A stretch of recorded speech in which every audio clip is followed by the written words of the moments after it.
Using computer audio.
I'll now call the Tuesday, October 27th, 2020 regular meeting of council to order. First item of business is the adoption of this evening's agenda. And a motion please of the agenda for October 27th, 2020 regular meeting of council. We adopted as amended to include item 7.1, LGL limited class 4 letters of Council Pearson, Council Blanchette. Any additions? Any discussion on the addition? All in favor? It's carried. We have time for item 3.1, public comments. Were any public comments received in written form, Mr. Administrator? There are none. Thank you. Item 4.1, adoption of the previous minutes, October 13, 2020. Councilor G, Councilor McLean, and the errors omissions arising. All in favor of adoption? Carried. Delegations under section 5.1. We have a delegation from the Royal Canadian Legion Branch 266 with a presentation of our first copy. Ms. Burkbeck, the floor is yours. Thank you. Marie Burbeck, 1433 6th Ave for the next month. I'm here tonight on behalf of the Royal Canadian Legion down there. Poppies are recognized as a national symbol of remembrance for the 117,000 Canadian men and women who gave their life during World War I, doing military service around the world. The funds raised each year through the National Poppy Campaign go back into programs and services for the veterans and their families. The annual Poppy Campaign is about to be launched in Delma and across the country. Poppies will be available to the general public commencing October 30th and running through till November 11th. Please watch for a news release regarding our local Remembrance Day ceremonies. On behalf of the Royal Canadian Legion Delma Branch 266, I'm honored to present the first poppy to the Mayor and Council of the Village of Delma. Recognizing the COVID-19 protocols, we will forego the practice of pinning poppies. Instead, I have them here on display, and you'll be invited to pick your own poppy and wear it with pride. After going down of the sun and in the morning, we will remember that.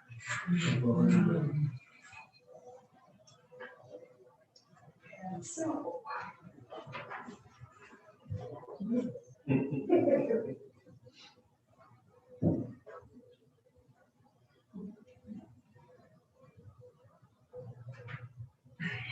Cover your eyes. Cover my eyes. Happens all the time. Thank you very much. You're very welcome.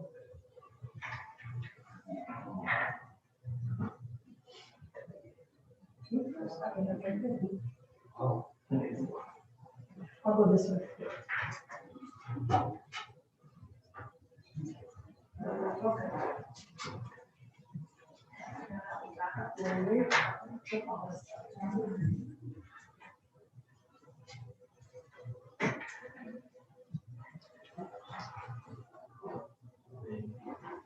And one for you, sir.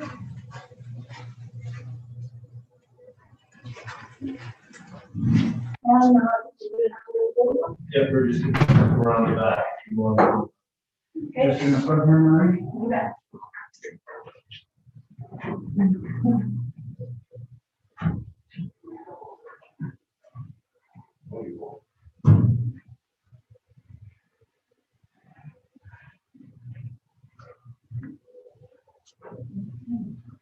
Everybody see everybody? Smile. Okay, make your eyes twinkle. 1, 2, 3. And 1, 2, 3. Perfect. Good, thank you. Thank you.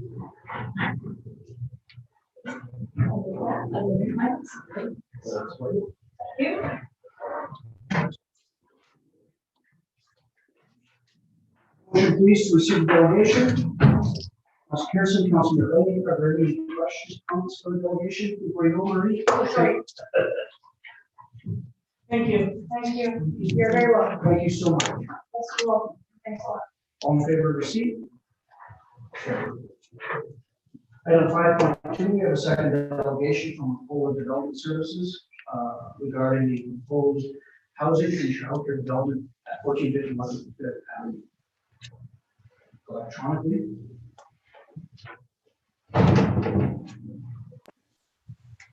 Hello. We do have a PowerPoint presentation. I'm hoping that someone's able to display it for council's viewing. We all have it available yet. Okay. Great. Then Riley from RBCS will be opening. Go ahead, Riley. Good evening, Mr. Mayor and councilors. My name is Riley Coulter-Krause, and I am the Executive Assistant at Robson Valley Community Services. I am joined today by Julie Edney, Project Planner at Macola Development Services, who will be co-presenting with me. Thank you for inviting us to this meeting today and allowing us the opportunity to discuss what we see as a very exciting and a highly impactful project that will benefit the village and surrounding communities for generations to come. This is Robson Valley Community Services proposed development of the 1451 Fifth Avenue site. Before we begin, I'd like to take this opportunity to acknowledge that the project site in discussion, as well as the territory on which this meeting is convened, is the traditional territory of the Simpcw First Nation, whose people, in 1916, were forcibly removed from the area and relocated nearly 300 kilometers from their home. For some added context to this presentation, the content will be organized as follows. We begin with some instructions, orientation to the development site context, followed by an updated project overview. Then we will present some key components of the proposed design concept that have been developed to date, before concluding with an overview of the development timeline that has brought our proposal to its present state. As you were likely aware, Robson Valley Community Services is a well-established, not-for-profit community service provider in the Robson Valley. In 2018 and 2019, Robson Valley Community Services supported over 1,800 community members living in the Robson Valley through a wide range of programs serving diverse clientele groups, from infants to seniors. Through our work in Valemount and surrounding communities, we have identified an urgent need for safe, secure, and affordable housing for self-identifying women with or without dependents who are vulnerable to violence or who have a goal of transitioning out of unhealthy living situations where access to affordable housing is a barrier. In 2018, based on the observed need, Robson Valley Community Services submitted an expression of interest to BC Housing Women Transition Housing Fund, and our proposed project was selected as one of 11 across the province to enhance the network of full spectrum options of affordable accommodations for women and children fleeing violence, including safe homes, transition housing, second stage housing, and affordable rental housing. In addition to this, there is a great need for affordable childcare in Valemount. A lack of childcare service is a consistent barrier to having working professionals such as healthcare workers join our community, and bars many families from having that ability to have two working parents in an area where the cost of living is high. It is our intent to utilize this provincial funding provided by the Ministry of Children and Family Development to reduce barriers to childcare in our community, which is critical to the economic and social health of the village of Valemount. The Valemount Children's Center will provide a socially stimulating, multicultural, and community-oriented environment to help kids grow, learn, and prosper in a space devoted to holistically nurturing childhood development while addressing the physical, relational, and emotional and intellectual aspects of a child's life. As a community partner, the Columbia Basin Trust reached out to help move this project forward and introduced Robson Valley Community Services to Macola Development Services, who is acting as a development consultant on this project. Now, Julie Edney, Project Planner with Macola Development Services, will take you through the project details.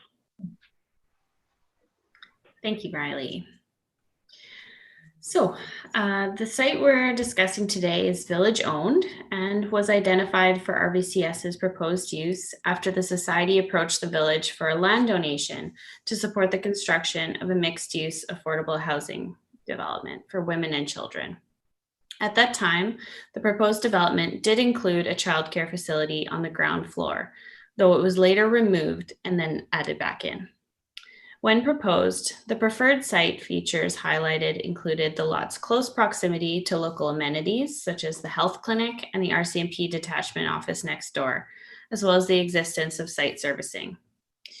The site is located mid-block and extends from 5th to 6th Avenue, which is a quiet street that fronts onto residential homes, as pictured on the next slide.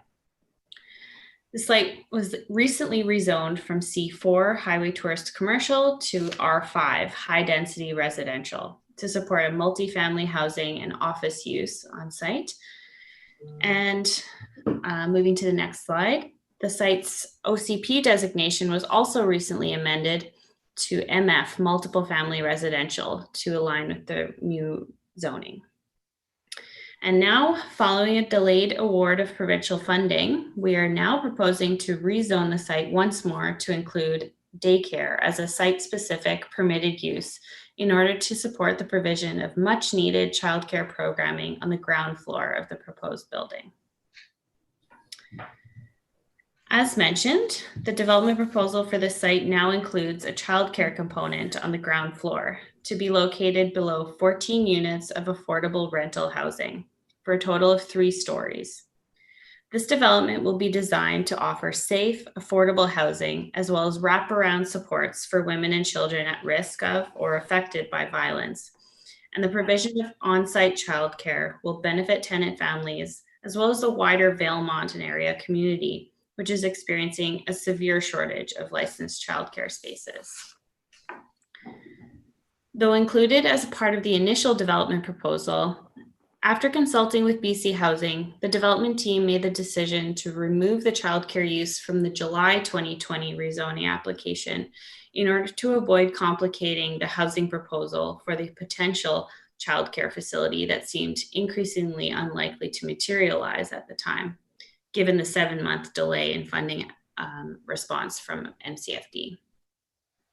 Furthermore, as funding for the housing component was announced by the Ministry of Municipal Affairs and Housing in November of 2019, the Society risked losing this funding if the project did not demonstrate any advancement through municipal approvals.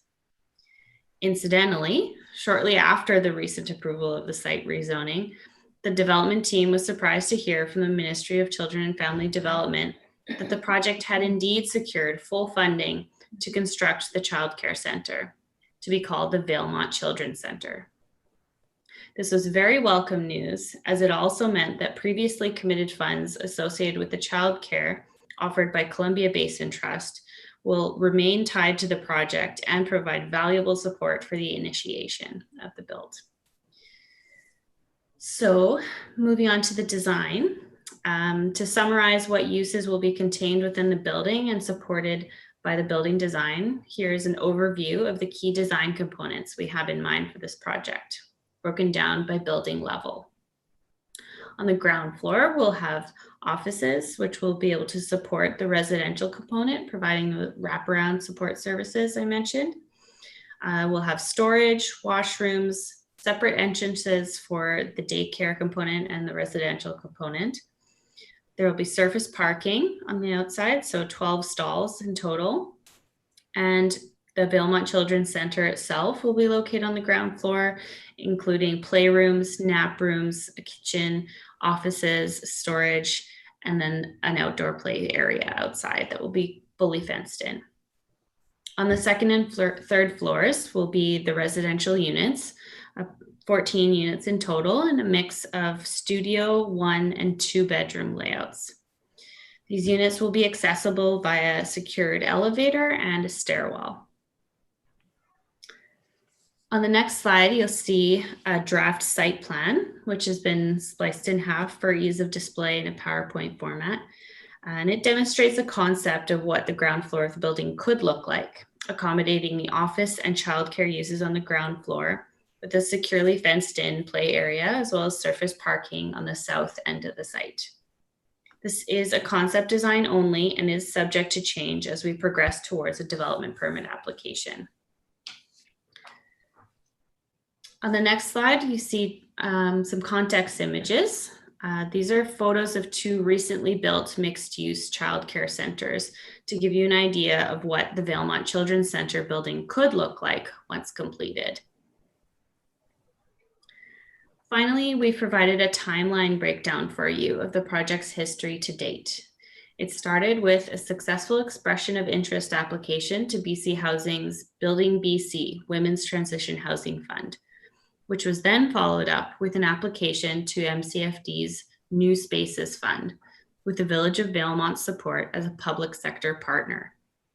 It's worth noting that between the time when the village resolved to act as a public sector partner and the actual application submission, the program parameters changed to allow the project to access up to $3 million with the public sector partner, and this greatly improved the feasibility of the project. Columbia Basin Trust joined as an important ally for the project through financial support committed through their Child Care Capital Fund as well.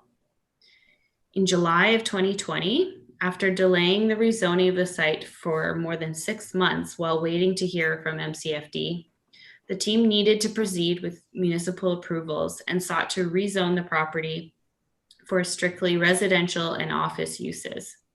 Shortly after the bylaw and OCP amendments were completed, MCFD funding was confirmed, which triggered the Society's current application to again rezone the property to accommodate the daycare use this time. Once rezoning is completed, the next steps for the project include design team procurement, executing an operating and lease agreement between the Society, the Village, and BC Housing, and solidifying a full schematic design with input from a complete design team before coming back to council and requesting a development permit. And that concludes our presentation. We'd be happy to answer any questions from council at this time. Thanks very much. Motion please to receive the delegation. Councillor G, Councillor Pearson, any questions, comments for the delegation? Councillor Pearson. My one question would be the parking issue. 12 stalls of parking for staff, residents, and 72 potential daycare spaces. I see that not being really sufficient parking to support the building. So I'm just wondering if there's other options for that.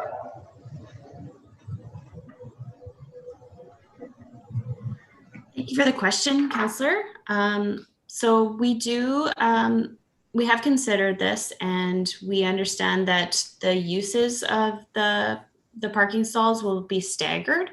So in the evenings when residents will be at home, the daycare and office workers will not typically be on site in as much volume. And so there will be sharing of those stalls, and the timing should work out. But if not, there are other options. And if needed, we could apply for a variance to the city once we advance through to a more refined design. Yeah, I mean, I would recommend following up with staff on what the requirements would be bylaw wise for both residential and staff parking. Just something to put in paper for down the road. Good idea. Further questions? No? Well, thank you very much. I appreciate you reaching out to the village. It's nice. It's always nice to hear from COLA. Understanding that the potential delays in funding response can throw a stick into anybody's spoke. So thank you for your diligence and your tenaciousness to move this project forward. And we look forward to working with you more often in the future. Thank you very much. Thank you. All in favor of receipt? It's carried.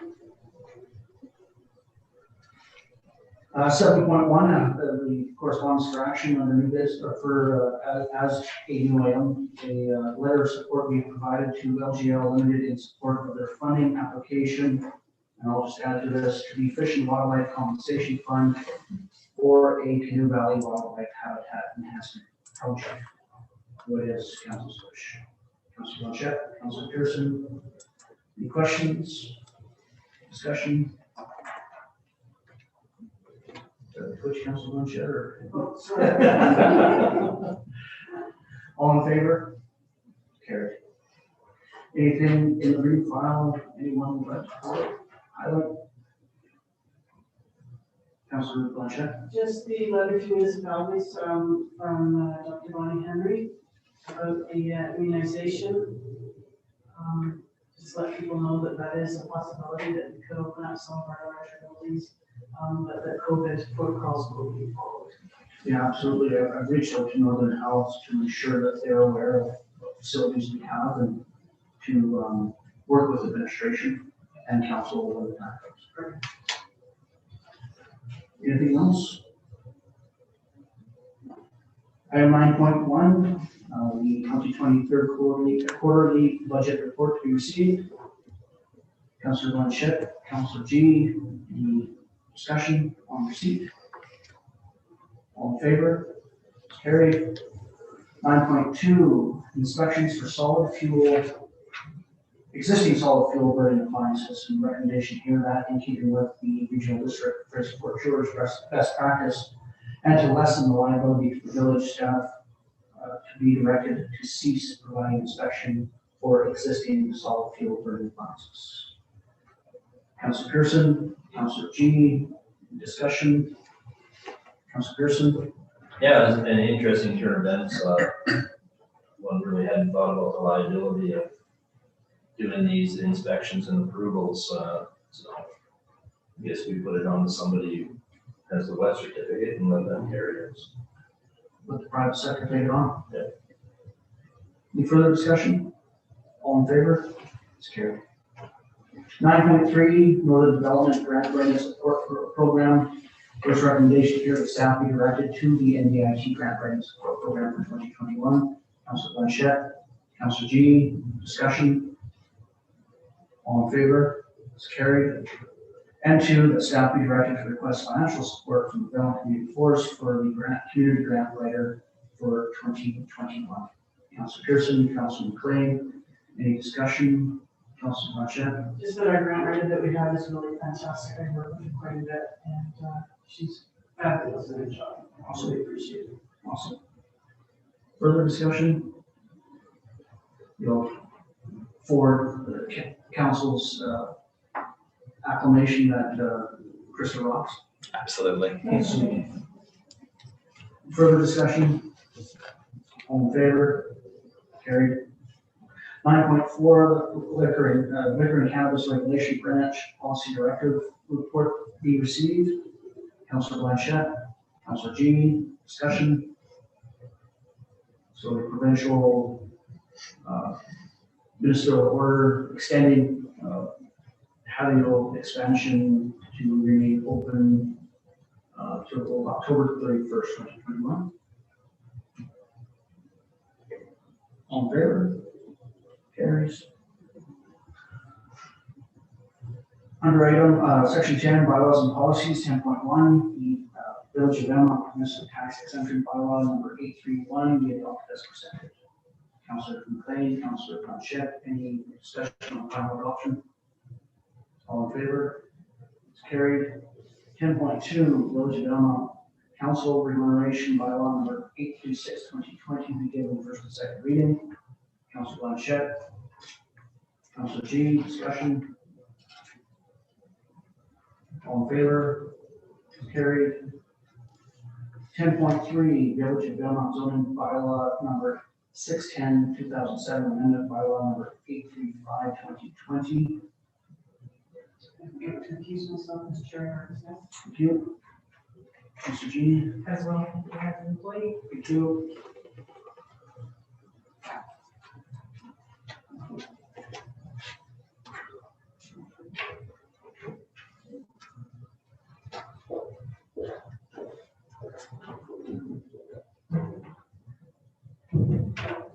What's council's wish? Councilor Pearson as read in the recommendation. Correct. Seconder, Councilor McLean, discussion. I have a question for administration. This will require another OCP amendment. It's site specific. This is site specific, so there is no other OCP amendment that has to take place. Thank you. Further discussion? All in favor? Carried.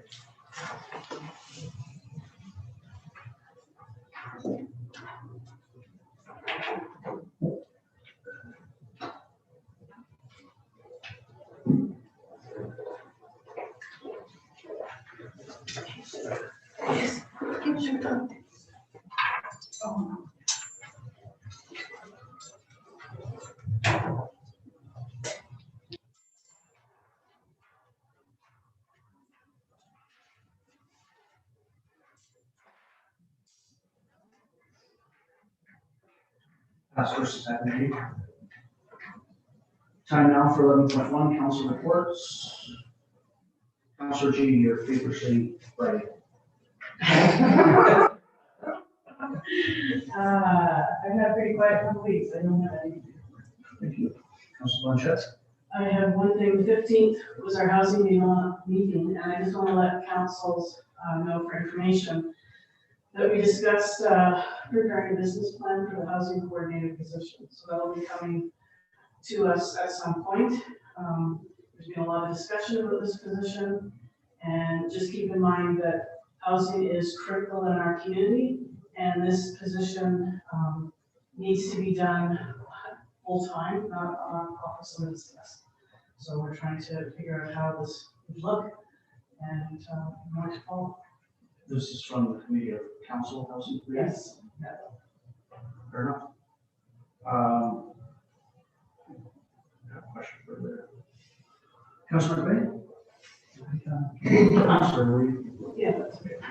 Councilor And on the 20th, I had a telecom with Jill Duty, Director of the Golden Community Co-op. Jill was reaching out to us as the consultant. She is the consultant hired by the Golden Community Economic Development Function. Whatever that is. Yeah, assuming that it's from Council, their Economic Development, to create a multi-stakeholder engagement plan toward creating a governance model and functioning entity with sufficient funding networks to establish a local government structure to speak to or facilitate activities on or around the Kinbasket Reservoir region. They envision this to include all communities and First Nations groups affected by the reservoir. You have any questions about this regarding how this new governance group is envisioned to work with the current local government committee, funding, leadership by Golden, and hope to have some announcements by the next meeting. I appreciate that. So just to reiterate, this is through your role, local government. Yes, yes. Okay. Of CRG. Thank you so much. Councilor Pearson? Just a couple of things to mention. October 14th, had a meeting along with Mayor and CAO with our MP Bob Zimmer and his assistant Anita. Very good conversation on the needs and wants of the valley and how we are surviving through the pandemic. It was a very good conversation. And October 16th, rather a last minute visit with our NDP candidate for Prince George Belmont, Laura Perront. We had a nice visit and talking about both sides of the table on what our issues are in the valley and what she was fighting for. So. Thank you so much. You recognize that role, Councilor? I did. Thank you. It's a day. We'll appreciate you Appreciate it. being last minute. Yes. I too joined Councilor Pearson, as mentioned, with very quick, well, we made it longer than planned, but with MP Zimmer and his office staff. October 14th, had a conference call with the a regional information center around the natural resources worker accommodation facilities and how they were working through their COVID guidelines as put forth by Dr. Juan Henry. So those camps such as Coastal GasLink, Trans Mountain, Site C, Mount Milligan, all seem to be faring well under the guidelines, having tales of success, tales of woe as well. So it's good to see that they're coming together and understanding how they're doing in this environment. Later that evening, we had an all-masked VARA AGM and board meeting. The board meeting was the first time we meeting in person at the VARA office. Of course, this was distancing, even with masks, we're recognized. Hats off to the outgoing, remaining, and incoming new directors of the VARA board. Thank them all for their stepping up.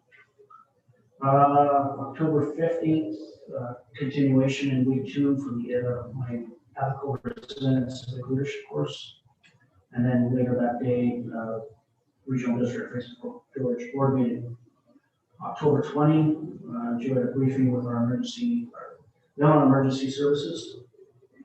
And then on the 22nd, again, week 3 being with the ethical residence civic leadership course.